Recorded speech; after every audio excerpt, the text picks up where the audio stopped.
Hello everyone, स्वागत है आपका अपना YouTube channel make dream career में। तो जैसा कि दोस्तों हम लोग क्लास 8 का ज्योग्राफी देख रहे थे, जिसमें हम लोग चैप्टर 3 को स्टार्ट किए हुए थे। ठीक है, और चैप्टर 3 का नाम क्या है? खनिज और शक्ति संसाधन। ठीक है, तो इसमें हम लोग कुछ टॉपिक्स देख लिए थे, जैसे धात्विक अधात्विक, ये सारे चीज़ देख लिए थे।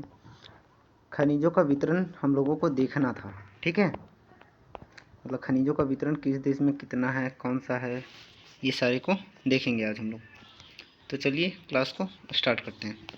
देखिए, जो हमारा अगला टॉपिक है क्या? खनिजों का वितरण, जिसमें हम लोग का कहाँ कहाँ कैसा वितरण है, या फिर किस प्रकार के चट्टानों में किस प्रकार के खनिज पाए जाते हैं, ये सारे देख लिए थे। हम लोगों को सारा कंट्रीज़ को, मतलब या फिर सारे द्वीप महाद्वीप को डिस्कस करना था। तो आइए देखते एक करके। पहला देखेंगे एशिया महाद्वीप।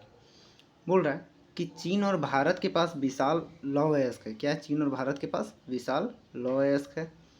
यह महाद्वीप विश्व का आधे से अधिक टीन उत्पादन करता है। ठीक है, यह जो महाद्वीप है मेनली कौन सा? एशिया महाद्वीप। पूरा विश्व का देखे तो लगभग आधा से ज़्यादा ये क्या करता है? टीन का उत्पादन करता है। चीन, मलेशिया और इंडोनेशिया विश्व के अग्रणी टीन उत्पादकों में है। ठीक है, चीन हो गया, मलेशिया, इंडोनेशिया, ये सारे टीन उत्पादक में सबसे आगे हैं।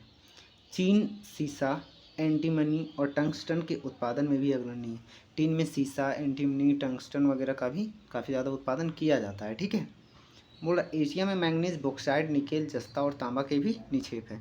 एशिया में मैंगनीज हो गया, बॉक्साइट हो गया, निकेल हो गया, जस्ता हो गया, तांबा हो गया, ये सारे भी पाए जाते हैं। नेक्स्ट महाद्वीप देखेंगे कौन सा? यूरोप। बोल रहा है यूरोप विश्व में लौह अयस्क का अग्रणी उत्पादक है। यूरोप जो है सो पूरे विश्व में लोहा का उत्पादन में सबसे आगे है। रूस, यूक्रेन, स्वीडन और फ्रांस लौह अयस्क के विशाल निक्षेप वाले देश है। ठीक है, इन सारी जगह क्या होता है? तो मतलब लौह अयस्क काफ़ी ज़्यादा उत्पादन किया जाता है। कहाँ कहाँ? तो रूस हो गया, यूक्रेन, स्वीडन, फ्रांस और यूरोप। मतलब यूरोप में ये सारे जो देश हैं, रूस हो गया, यूक्रेन, स्वीडन, फ्रांस, ये सारे। ठीक है, बोल रहा है तांबा, सीसा, जस्ता, मैंगनीज और निकेल खनिजों के नीचे पूर्वी यूरोप और यूरोपीय रूस में पाए जाते हैं। मतलब यहाँ पर पूर्वी यूरोप में और यूरोपीय रूस में क्या पाया जाता है? तो तांबा, सीसा, जस्ता, मैंगनीज और निकेल, ये सारे। अगला जो हमारा महाद्वीप है वो है कौन सा? उत्तर अमेरिका। ठीक है, बोला उत्तर अमेरिका में खनिज निक्षेप 3 क्षेत्रों में अवस्थित है। कौन कौन सा? तो ग्रेट लेक के उत्तर में कनाडियन सिल्क प्रदेश, और दूसरा है अपलेशियन प्रदेश और पश्चिमी की पर्वत श्रृंखलाएं। ठीक है, बोल रहा है लौह अयस्क, निकेल, सोना, यूरेनियम और तांबा का खनन कनाडियन सिल्क प्रदेश में और कोयले का अपलेशियन प्रदेश में होता है। ठीक है, पश्चिम कार्डिलेरा में तांबा, सीसा, जस्ता, सोना, चांदी के विशाल निक्षेप हैं। ये सारे इन सारी जगहों में पाए जाते हैं।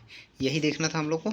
तो कौन सा महाद्वीप को हम लोग देख लिए? उत्तर अमेरिका। ठीक है, ये डायग्राम में देखिए, ये अफ्रीका हो गया है, ये अफ्रीका हो गया, उत्तर अमेरिका यहाँ पर अभी हम लोग डिस्कस किए। फिर दक्षिणी अमेरिका ये है एशिया महाद्वीप, जिसको हम लोग पढ़ लिए हैं। ठीक है, तो इसी तरह देखते हैं। और अगला महाद्वीप है हमारा कौन सा? दक्षिण अमेरिका। देखिए यहाँ है दक्षिण अमेरिका। देखिए ये हो गया मेरा दक्षिण अमेरिका। ठीक है,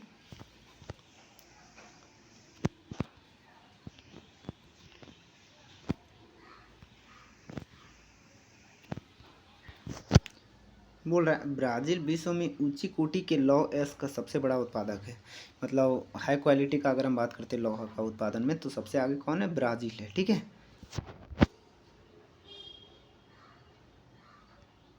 बोल रहा है कि चिली और पेरू तांबे के अग्रणी उत्पादक हैं। चिली और जो पेरू है वो तांबे के उत्पादन में सबसे आगे हैं।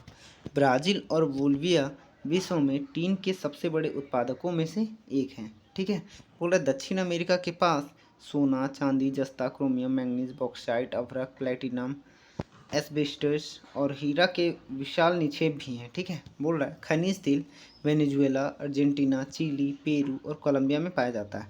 मतलब खनिज तेल जितने भी होते हैं, नेचुरल ऑयल्स, ये सारे पाए जाते हैं कहाँ? तो वेनेजुएला हो गया, अर्जेंटीना हो गया, चिली हो गया, पेरू हो गया, कोलंबिया हो गया। और ये सारे कौन से महाद्वीप के देश हैं? तो ये सारे दक्षिण अमेरिका महाद्वीप के देश हैं। अगला देखेंगे अफ्रीका। बोल रहा अफ्रीका खनिज संसाधनों में धनी है। अफ्रीका में खनिज संसाधन काफ़ी ज़्यादा हैं। यह हीरा, सोना, प्लेटिनम का विश्व में सबसे बड़ा उत्पादक है। यहाँ पर हीरा, सोना, प्लेटिनम, इन सारे का उत्पादन काफ़ी ज़्यादा होता है। बोल रहा है दक्षिण अफ्रीका, जिम्बाब्वे और जायरे विश्व के सोने का एक बड़ा भाग है। ठीक है, बड़ा भाग उत्पादित करते हैं। तांबा, लौह अयस्क, क्रोमियम, यूरेनियम, कोबाल्ट और बॉक्साइट दक्षिण अमेरिका में अफ्रीका में पाए जाने वाले अन्य खनिज है। मतलब दक्षिण अफ्रीका में दूसरे खनिज क्या क्या जो और पाए जाते हैं, तो तांबा है, लोहा है, क्रोमियम है, यूरेनियम है, कोबाल्ट है, बॉक्साइट है, ये सारे। ठीक है। बोल रहा है तेल नाइजीरिया, लीबिया और अंगोला में पाया जाता है। तेल ज़्यादातर कहाँ पाए जाते हैं, तो नाइजीरिया में, लीबिया में और अंगोला में। कौन से महाद्वीप में, अफ्रीका महाद्वीप में। ठीक है। अगला है क्या, ऑस्ट्रेलिया। ऑस्ट्रेलिया में देखेंगे हम लोग कि ऑस्ट्रेलिया विश्व के बॉक्साइट का सबसे बड़ा उत्पादक है। यहाँ पर सबसे ज़्यादा उत्पादन किसका होता है, तो बॉक्साइट का। किसका, बॉक्साइट का। बोल रहा है यह सोना, हीरा, लौह अयस्क, टीन और निकेल का अग्रणी उत्पादक है।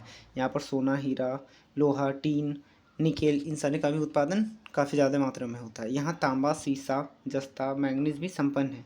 पश्चिम ऑस्ट्रेलिया के कालगुरली और कुलगार्डी क्षेत्रों में सोने के सबसे बड़ी निक्षेप हैं। मतलब यहाँ पर सोने काफ़ी ज़्यादा पाए जाते हैं।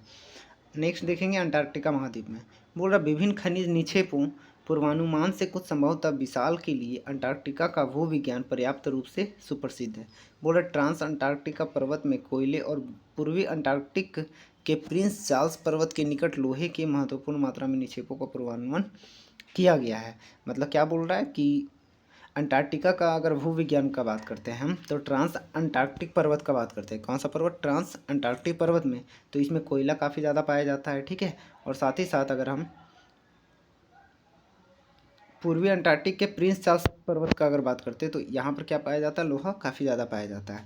अगला हमारा खनिजों के उपयोग, जिसे हम देखेंगे नेक्स्ट क्लास में। इसी के साथ जय हिंद, थैंक यू।